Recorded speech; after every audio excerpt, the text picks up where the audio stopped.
What is going on, Movie Meals? Movie Meals. Here's Alex. There's little Kyle. That's what we should start calling you now, little Kyle. Perfect. Let's make sure that volume is all the way up. We are here for the Invisible Man review. Kyle saw it on Thursday, yeah? Yes. And I was supposed to go, and I'm under the weather, so I took 2 days off, recuperated, saw it this afternoon on Saturday. So let's get into it.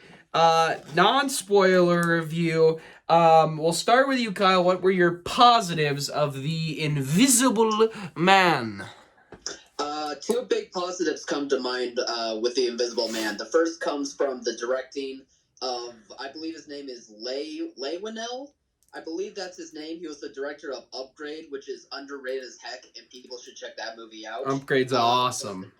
He did a great job with this movie. I wasn't quite sure on how to expect of how this movie was really going to work out, but he really exceeded my expectations when it came to his directing. He was able to find a way to make the story seem realistic. He was able to find a way to make the characters feel real, to make them feel entertaining to watch, to make them interesting.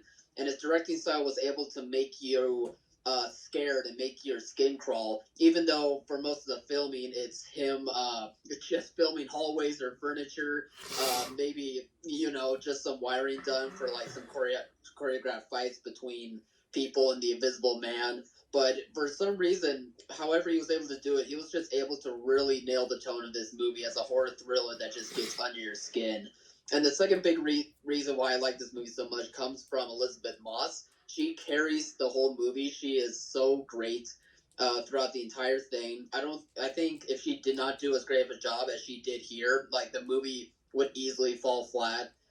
So big props to her. She was able to make a character interesting. She was able to make her feel real. I really loved the drama angle that they went with her character and between her and the Invisible Man character, and those were the two big takeaways I had when it comes to that. That's why I really enjoyed this movie so much. I couldn't agree more. To start, we're early in 2020. We're just about to enter March. Is today March 1st? No, tomorrow's March 1st. It's a leap year. I know. So as of right now, The Invisible Man is the best movie of 2020 so far. This is by far the best film I've seen. Sorry, Harley Quinn. But I couldn't agree more from the direction. And then, of course, you can't have a movie like this if you don't get a talent like Elisabeth Moss. I watched the first season and a half of Handmaid's Tale. The show was not for me, but she is great. She was great last year in Us. She was in that. She's terrific in Mad Men. Mad Men, I've never seen, but this guy talks about it quite a bit.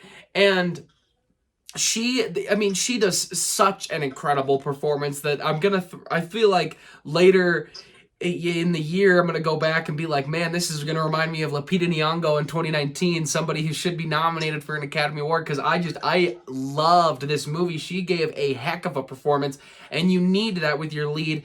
There are times the direction, it's like, am I watching a Fincher movie with all these hallway shots that are so eerie?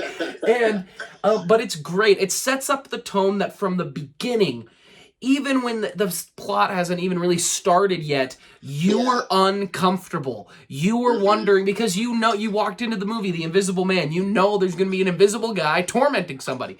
So you immediately, as an audience member, get nervous. And I felt that from the start. You're on the edge of your seat.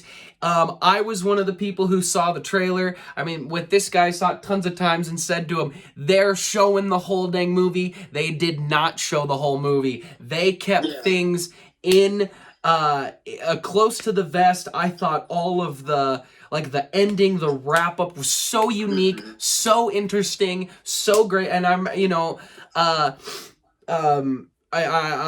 read the first paragraph of your article you wrote about it before I realized I haven't seen the movie, and I didn't know if he was going to spoil it, so I stopped. But you said something very interesting, bringing up the Monsters universe that they originally tried at Universal. Right. And I remember back in the day, I was all for the Monsters universe, but they missed on the Mummy, and then they just... Kyle, you got any negatives? Only a few small things that I noticed.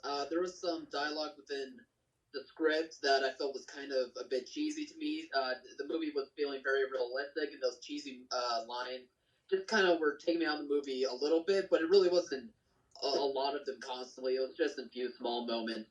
And then when it comes to, I guess, movie logic or things within the script to make the movie progress forward the way that it does, I felt like it could take people out of the movie and have them just questioning like the logic behind it all. But I think it's just so small of details and they're dispersed enough that it makes the experience of the movie okay and it's not too glaring. But I just could see some people not liking those parts of it.